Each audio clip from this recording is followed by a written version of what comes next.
Without a regional government in Northern Ireland, there is also no collective bargaining, and a strike by teachers on January 18th should therefore become a general strike. In Great Britain, the new wave of strikes is now sweeping across the Irish Sea. Labour disputes in Northern Ireland have been heating up for weeks, and there will be widespread strikes in January. There are no solutions in sight to the collective bargaining disputes. Almost 2 years after the election, there is still no functioning regional government in Belfast. Most recently, local public transport employees stopped work on December 22nd. As with a 48-hour strike a week earlier, almost no buses or trains were running. The Traders Association of Belfast Cathedral Quarter, which is home to a large number of shops, bars and restaurants, told BBC Northern Ireland that businesses had lost 35% of their sales on each day of the strike. The GMB union is calling for a new collective agreement, but so far the Department for Transport has not made an offer. In November, members of the three unions GMB, Unite and SIPTU voted in favour of the action because the government in London refused to negotiate. Northern Ireland Secretary of State Christopher Heaton Harris is apparently working to ensure that wages will be frozen over the coming years, as the union said in a joint statement. In mid-November, 4 teachers' unions in Northern Ireland had already stopped work. They also demand better pay and an increase in the education budget in order to improve the infrastructure. As with public transport, there is no movement in London. The teachers' unions have been fighting since collective bargaining stalled a year ago. In April, all Northern Irish schools were shut down for the first time all day. After the strikes were announced in January, the Education Ministry released a statement saying it recognized the frustration of teachers and school leaders at the continued lack of a pay offer.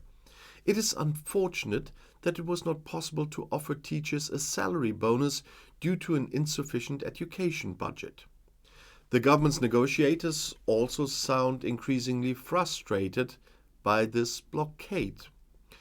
The unions have announced that the largest education strike in the history of Northern Ireland will take place on January 18th.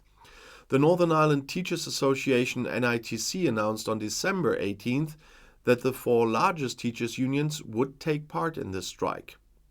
No salary offers, no discussions. It is incredible that we are going into 2024 without having found a solution to this problem, said Jackie White, General Secretary of the Teachers Union UTU, on BBC Northern Ireland. Larger parts of the public sector will join the teachers' strike on January 18th. The coordinated action has all the hallmarks of a general strike. That's what NIPSA General Secretary Kamel Gates told BBC News Northern Ireland. This will be the biggest strike Northern Ireland has ever seen. The negotiations to reinstate the regional government were torpedoed again before Christmas by the pro-British Unionist Party DUP. Without a regional government, Northern Ireland is governed from London, but it does not feel responsible for wage negotiations. And Northern Ireland faces a year of intense industrial action. The ongoing impasse in Northern Ireland's power-sharing government can be attributed to a combination of factors, primarily centered on the Northern Ireland Protocol, which is a part of the Brexit agreement between the UK and the European Union. The Northern Ireland Protocol was designed to avoid a hard border between Northern Ireland and the Republic of Ireland, which would have disrupted trade and potentially reignited sectarian tensions. To achieve this, the protocol established a de facto customs border between Northern Ireland and the rest of the UK. And this means that goods that are destined for Northern Ireland from the rest of the UK need to be subject to customs checks, which has caused some disruption to trade and angered unionist politicians in Northern Ireland who view it as creating a border within the UK. The Democratic Unionist Party, the DUP, which I call Don't Understand Politics, the largest unionist party in Northern Ireland, has placed the restoration of power sharing in Northern Ireland contingent on the UK government taking action to address its concerns about the Northern Ireland Protocol. The DUP has refused to nominate a Deputy First Minister, which is necessary to form an executive until its demands are met. And the election result also played a major role in the DUP's decision to walk away from power sharing. In the 2022 election, the DUP lost its majority in the Northern Ireland Assembly, dropping from 27 seats to 25. And this meant that the DUP could no longer form a government without the support of other parties, and particularly Sinn Féin, and they have to work together anyway, but they weren't the strongest anymore. And the DUP was concerned that the election result would increase the influence of Sinn Féin with the First Minister, the largest nationalist party in Northern Ireland. Sinn Féin has long called for a united Ireland, and the DUP feared that the party's growing strength would make it more likely that this could happen.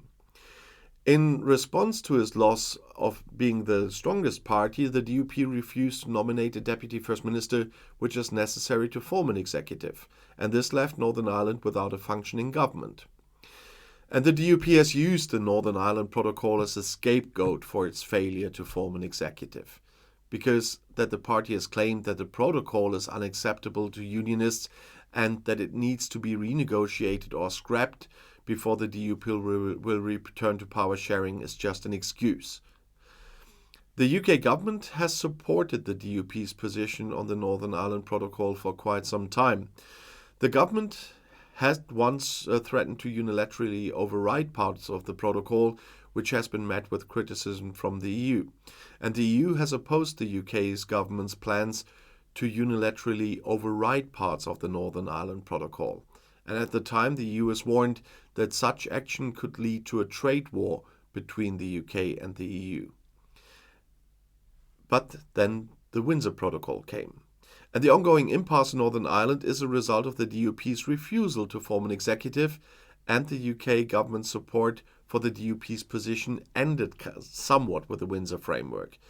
But it will take quite some time until this is resolved, because the DUP is just using it as an excuse. So even if it would be scrapped, they wouldn't return to government because they are not the leading party anymore.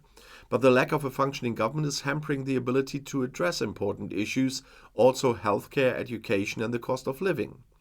And the situation is also creating uncertainty and instability in Northern Ireland, raising concerns that sectarian tensions could reignite.